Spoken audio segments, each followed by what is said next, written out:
Good day, viewers and listeners, and welcome to this edition of Budget in Focus, where we will be discussing the $1.3 trillion budget presented in the National Assembly on January 17 by the senior minister in the Office of the President with responsibility for finance and the public service, Dr. Ashni Singh.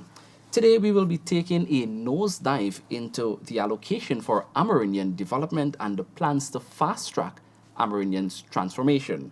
This means I have no stranger with me in studio, none other than the Honorable Minister of Amerindian Affairs, Pauline Sukhai. I'm your host, Godfrey Brooms. Minister Sukhai, thank you for joining me here today. Thank you, Mr. Brooms.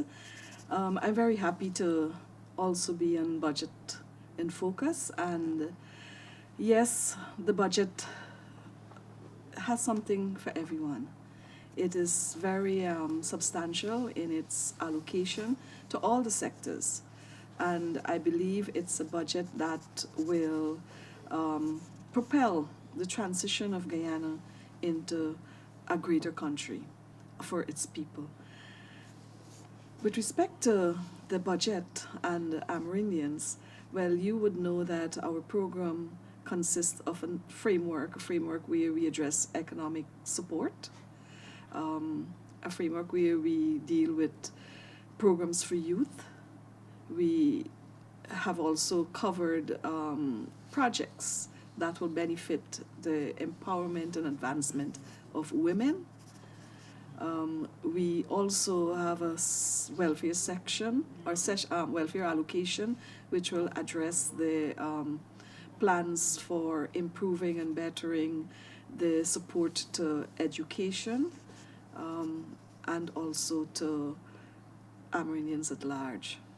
All right, thank you, Minister, for your opening remarks. We know that the Amerindian Development has received a proposed $7.2 billion in the 2025 budget, and specific to the Community Service Officers Program, $1.5 billion has been earmarked for this significant program.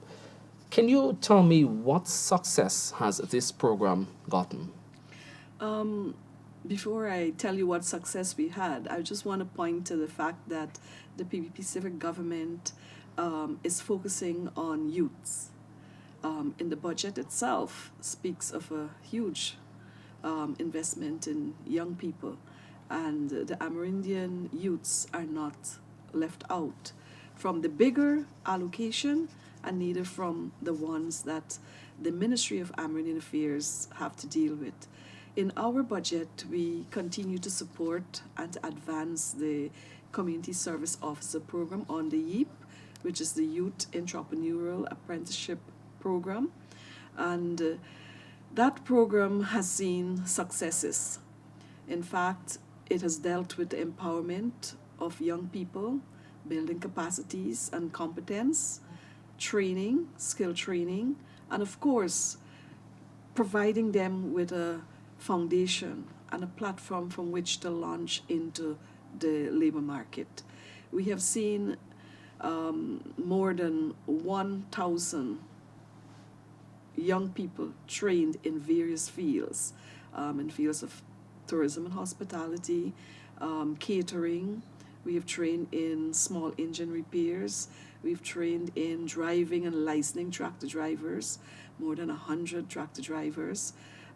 We have seen the support that we have provided in terms of ICT training, and all of the training has connection to what is happening in the villages.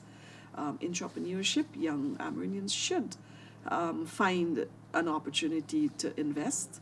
And so the program also, under the entrepreneurial aspect, has been investing in setting up small businesses to aid the young people in entering the field of business. We will be investing in the setting up of beauty salon, laundromat,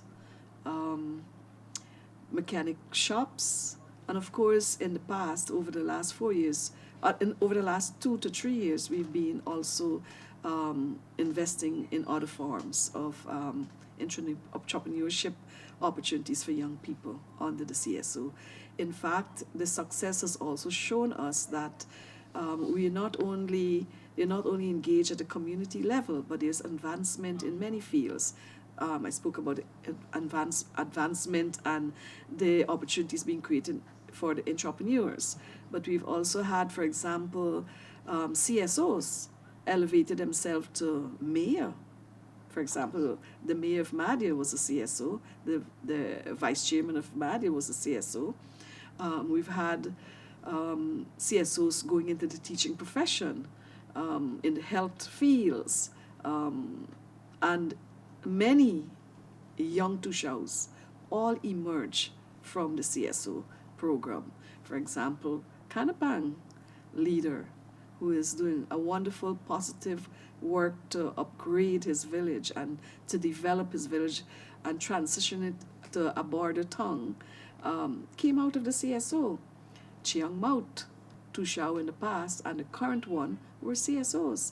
And so the program itself doesn't only cater for the training, but also preparing young people to take up leadership, which is something that is significant because young people are recognized as those who will be taking the lead today, tomorrow, and into the future. Minister, from the examples that you give, really the CSO program is being used by many of these persons as a springboard to elevate themselves economically. Yeah, it's 2,700 young people that our program supports. They earn, they also are attached, giving back to the communities in various ways. And it is what we intended it to be, to give young Amerindians an opportunity for a second chance in life. Many of the young people may have not been able to complete secondary school. And there are also CSOs that have completed secondary school but couldn't find a job. So it also created significant employment and attachment for the young people. Yes, Minister, you mentioned over 2,700 CSOs are currently in the employ under the YIP program. Taking you back a bit, when your party came into government in 2020, there was no CSO. The party promised that it will reinstate this CSO program, and that was done. Now we're at a point where over 2,700 persons are employed right in their villages and earning and contributing to the development of these communities. With that being stated, is there any plans to increase that number further? The program is conceptualized and in such a way that as CSO leave the program, there's always vacancies or space that has to be filled. So while it may be one aspect of getting more CSO on the program, our target will remain basically the same, but we would really like to ensure that the program provides that launching pad for young people. So there's always space. Some find jobs in different sectors and they move on. For example, we've trained more than 100 tractor drivers, and 40% of those tractor drivers gone into the private sector. They are driving full time with a full pay from wherever they're employed. So we have to now this year again replenish the training of drivers because our government has provided more than 203 tractors to villages across the country and particularly the hinterland and Amerindian villages. And so it's like we've trained, they've gone into full employment, and we have to continue to train so that the village does not suffer. Thank you for that answer, Minister. I know the government has spoken about expanding access to education and healthcare for Indigenous communities. Could you elaborate on any new projects or upgrades in these sectors from the 2025 budget? On our return, what we met in the health sector nationally was a disaster, a real disaster. The institutions itself were beginning to fall apart.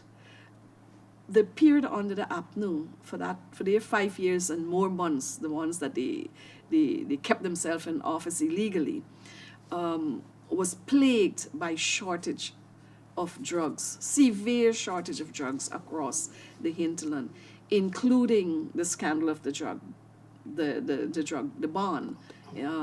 And so over the last 4 years and more months, our government has begun to ensure that access to health care for the hinterland and specifically for Amerindian villages also, that it was upgraded. Today we can speak about the telemedicine program, where when it started with 16 villages having operationalized telemedicine facilities for hinterland and Amerindian villages. Today now we're speaking of 91 such villages having access to telemedicine. Today we are also speaking about the funding of 4 more new hospitals, which are currently in program that will roll over into 2025. And so allocation from the 2025 budget will be funding the completion and the startup of the Camarang Hospital, the Mabruma Hospital, the Letem Hospital, and the Keto Hospital. These are 4 new hospitals which our government, state-of-the-art hospital, which our government will be building in and constructing in hinterland regions to cater for improved, expanded, and tertiary level health care. These hospitals, it is proposed that they will carry X-ray equipment, ultrasound facilities, a lab. They will be modern with bed bed count. For example, K2 is a 72 bed hospital. And this means that not only health care will be taken care of, but many of our young people, and from the CSOs too, will be drawn into training for taking up positions in these hospitals when they are completed. And I can speak to Kato. I was fortunate to be on the trip of the South Turning, and more than 2,000 people will be needed. From around 200 people will be needed around the environs of K2 to assist in making the K2 hospital, when it's completed, fully operational. And so the opportunities are expanding for young people and for Amerindian and hinterland residents.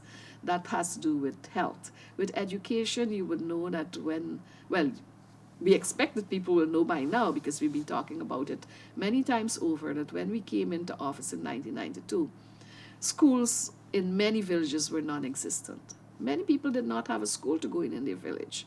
The young people wake up, they're born into a village that has schools. Our government has been around since 1992. So anyone 20 years and younger, anyone 16 years now, 15 years, is born into a village that has a school.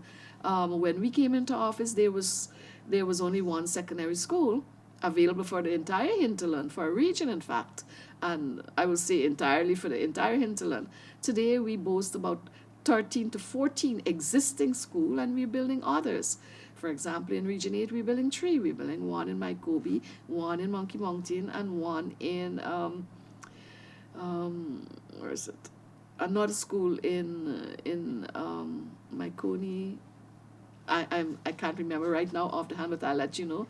And so all across the region, we're building new schools. In Region 9, they have 4 new schools, secondary schools that are being built. And so the story that we can allude to is one way both health and education was almost ravaged to the ground under the PNC in those days. When we came into office, and now within this last 4 years, the significant leap that we're seeing in education and health is not recorded anywhere else. So the hinterland is poised not only for having improved and expanded, but a higher level of healthcare and education. In fact, this year we should have universal secondary education, which means the hinterland is not left without. And these schools come with dormitories too, catering for students who do not live in the village, who come from other villages. So it's a huge investment. Thank you, Minister. Shifting your attention a bit to Amerindian land titling, I know this is a cornerstone for you and your government, and in the 2025 budget, $650 million has been allocated to continue the Amerindian land titling process.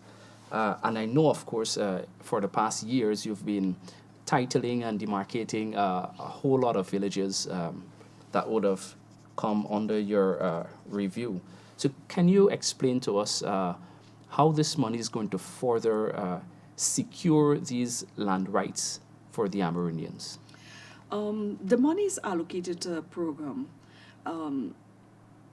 secure land titles for Amerindians, and it is allocated from monies that we've earned from the government of Norway under the low carbon development strategy and our bilateral arrangements there. And so our government has made a commitment. When we were in opposition under the prestigious leadership of Chelly Jagan and through all the other leadership of our party and government from the PPP Civic. And so that program was signed off in 2013, and where money was committed, money was made available for land titling, so that Amerindian land title will be sure, that their rights to land will be respected and owned. In fact, they are the largest owner in this country after the state. They own now about 16.4% of Guyana land mass. And our program is coming to an end. But over the last 4 years, we've made significant results. We've seen significant results, other than we lost 5 years under the APNU AFC. We've lost significant time in completing this program.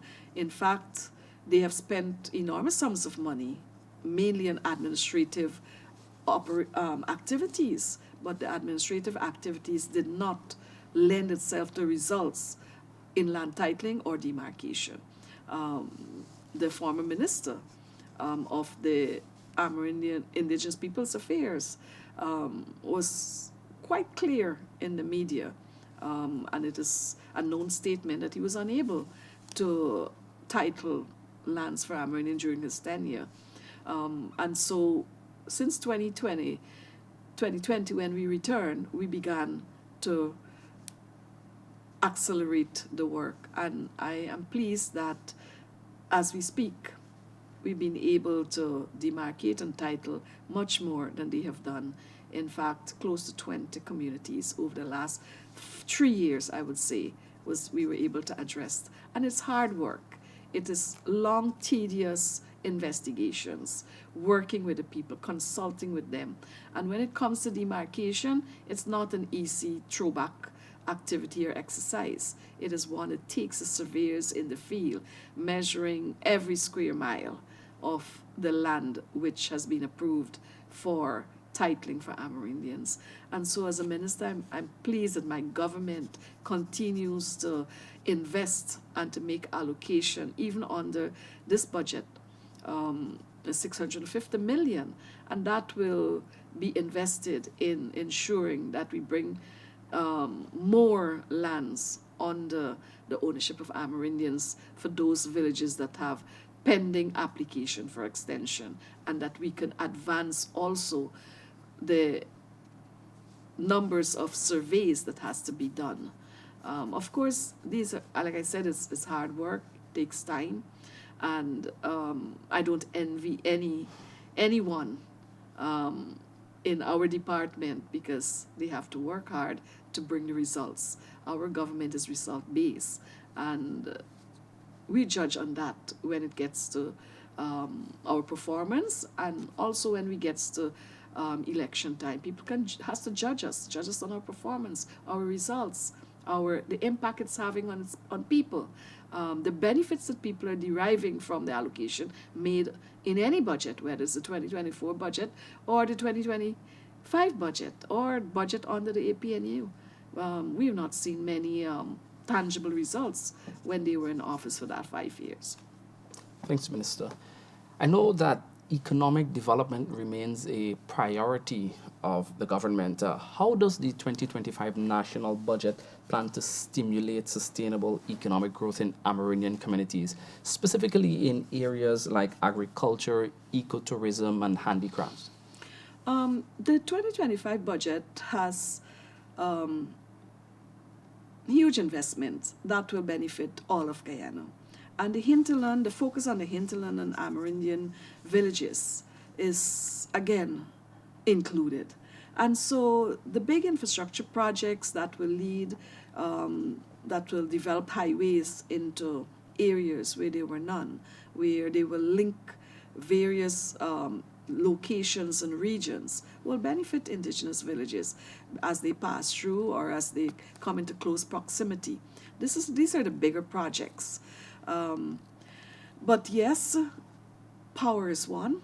The investment in power supply to Amerindian villages will support economic diversification.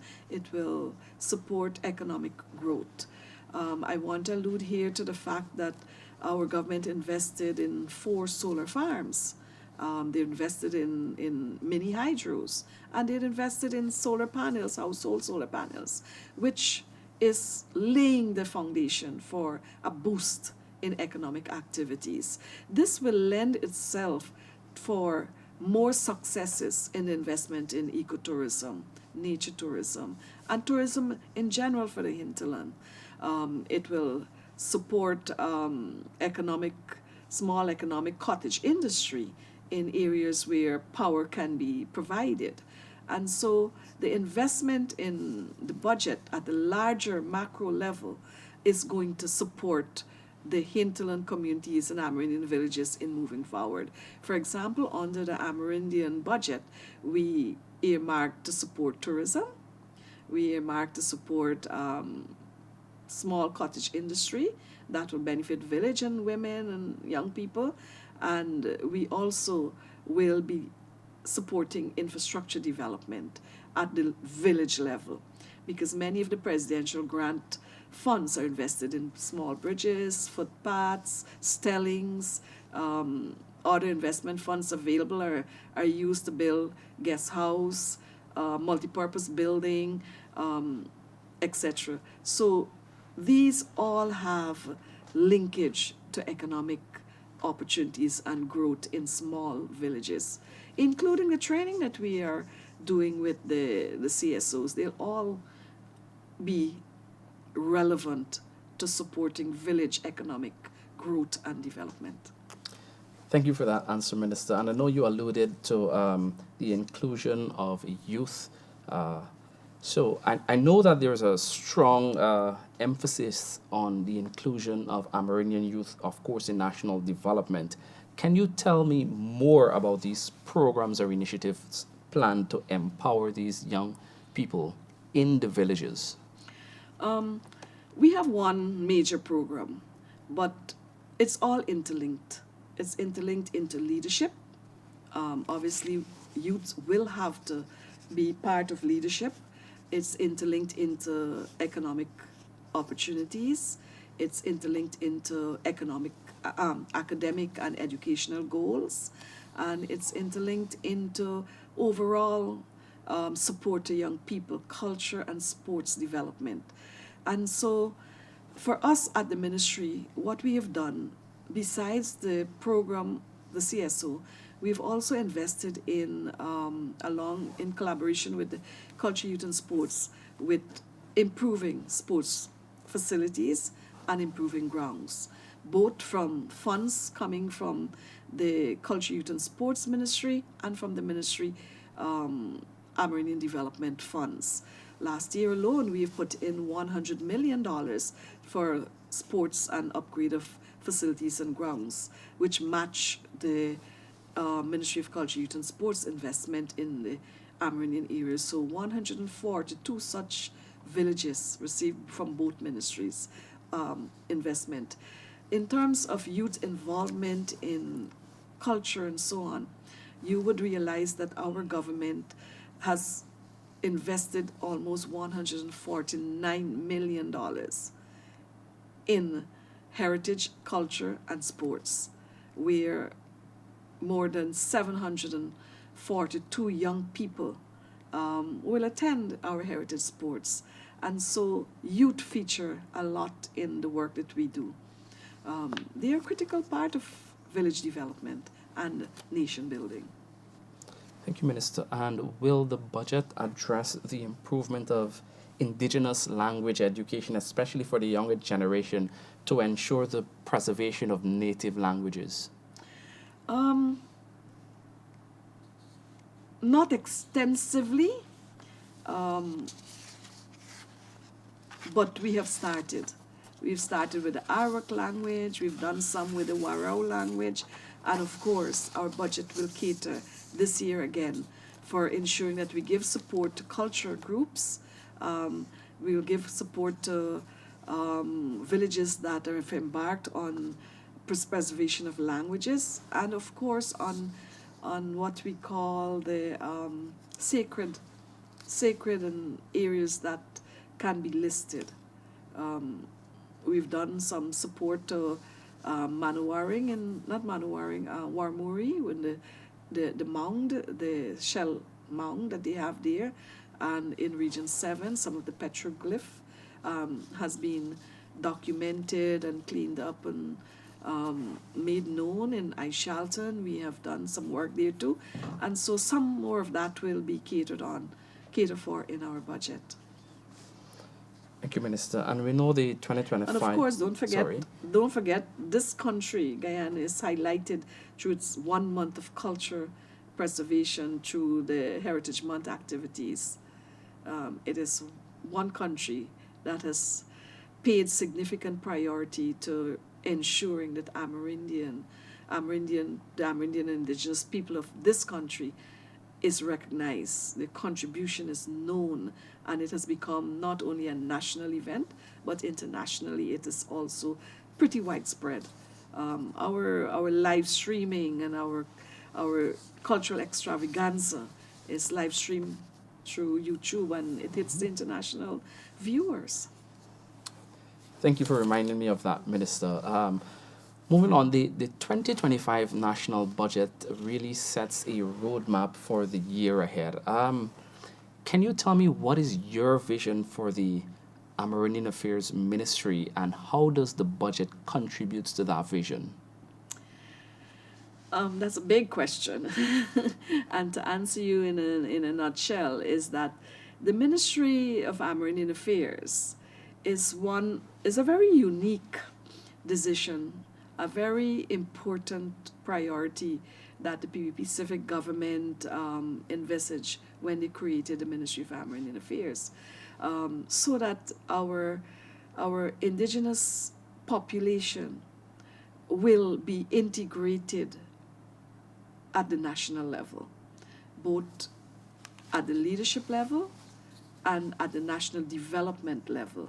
We will continue to ensure that there's full-fledged engagement and consultation among the leadership of the country and its people, and this includes Amerindian people. And here I'm speaking about the free, prior, and informed consent, the manifestation of that in everything that the PPP civic government does. Has manifested consultation, dialogue, conversation, listening, fulfillment of commitments, addressing concerns. So I see the ministry as having a very relevant role in the future. And as Guyana transform and Amerindian population opportunities are opened up at a much more extended and expansive scale, the ministry will still have a relevant role to ensure that the indigenous population is recognized, has a key role to play in this country, and in terms of representation and upholding their human rights. Thank you for that, Minister. And as we conclude, what message would you want to convey to the Amerindian communities regarding the government's commitment to their development, as we reflect, of course, on the 2025 national budget? I would want to say to the indigenous population, there's been no other time in Guyana's history that indigenous population is so prominent in terms of national development. Our government invested in the empowerment, the education, the health, and opportunities to ensure that we take our rightful place in society. We have manifested, and it's evidenced by the fact not only of an establishment of a ministry, but legislatively, the leaders, the elected leaders of the Amerindians, are today poised to take on a much more effective role in building out the Amerindian villages, the regions from where these villages are located, and integrating them within the structure of what Guyana is going to be like in the future. We have the National Tushaus Council. Our government invested in a brand new modern facility where they can use, where they can occupy, and where they can operationalize the plans and working together as, as a people to be part and parcel of what is going on in this country, and to make sure that their rights not only are inherent in the Constitution, but that they get to express those rights. And so the National Tushaus Council, for me also, and the Secretariat has a big role to play. And so with the 2025 budget and Guyana modernizing itself, I will say to the indigenous people, take every opportunity that you can have that is there for you to reach out and to be involved. We have easy educational opportunities now. The Gold Scholarship Program is still existing, and indigenous people are entitled, and they have the opportunity to use that.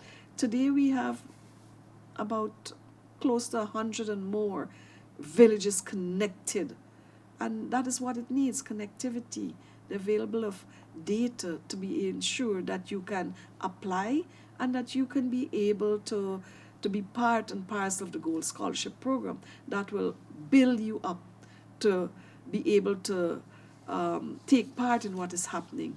Today, the president has, not today, but as we speak, the president announcement that university for university students will have no tuition fee, and that those who may have had loans will be write off. This was also, I won't say a total stumbling block, but it hampered more young Amerindians to come to university. And so this barrier now being removed will allow young Amerindians and even those requiring higher level education to take the opportunity to do so. And so that you can prepare yourself, you can retool yourself, and you have the support of the government. You're knocking at open doors so that you can be able to take this opportunity, retool yourself, build yourself, so that you can participate fully in national development and development of your own villages and the region from which you come from, that you can be able to prepare yourself for that. Thank you, Minister. Is there anything else you'd like to add or clarify about the impact of Budget 2025 on Amerindian development that you feel is important for the public to know? Well, I think we've covered the range of allocation and the program of the Ministry of Amerindian Affairs in a more general way. I have another task to be part of the debate, and so let's keep some for the debate. All right, Minister, thank you very much for sharing these insights with us today. Thank you very much, Mr. All right. Brooms. I've been your host, Godfrey Brooms. Until next time, do stay safe.